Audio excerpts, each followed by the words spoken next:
Okay, if you go to Benzie County, you better stop on the way there and get you some meds if you're running low, because there's some anti-caregivers there that are just in it for the money, running dispensaries, right?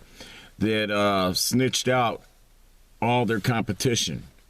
So they can't sell to you if you're not one of their people that they're a caregiver for.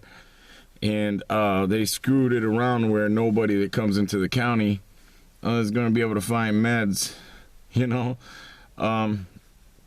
So it's like almost like you want to avoid a county like that anyway, because, I mean, you know, the police allowed themselves to be used as minions, right, to distract from the real dope houses in the area. You know, there's real dope in Benzie County, heroin, cocaine, meth, stuff that, you know, it needs to be taken off the street.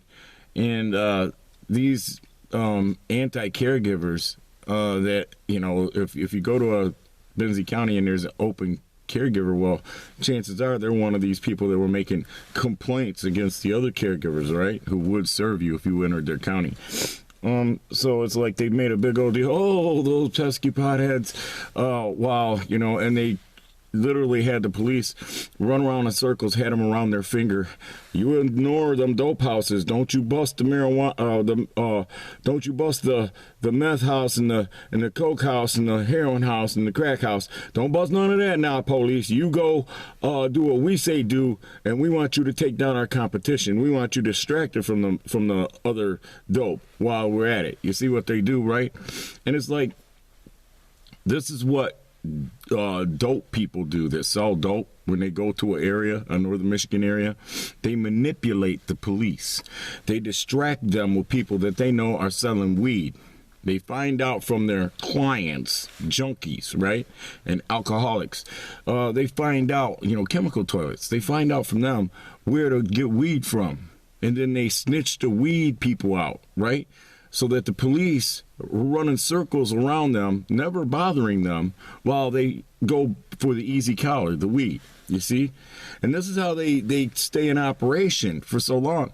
And it's like, this is what these anti-caregivers have done, is they've joined the leagues of these dope dealers that come to northern Michigan, and they know how to manipulate the police with distraction. They know how to drain their resources, you know, and keep them busy with, you know, nuisance shit while they're growing and, you know, building up a clientele of junkies. It destabilizes the community, you see.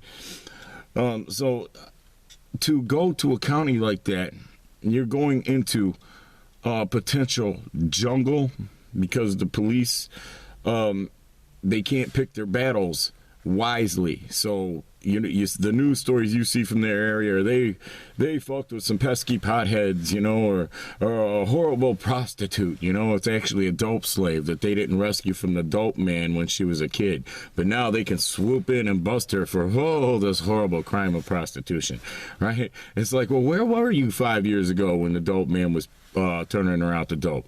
You know, it's like, you was busting a marijuana dispensary. Goddamn, well, that explains it, right?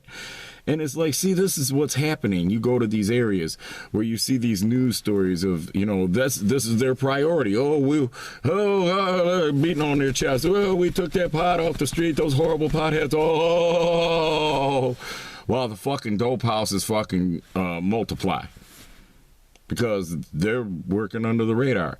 They know how to send the police after the potheads. And the police respond every time, like little wind-up dolls.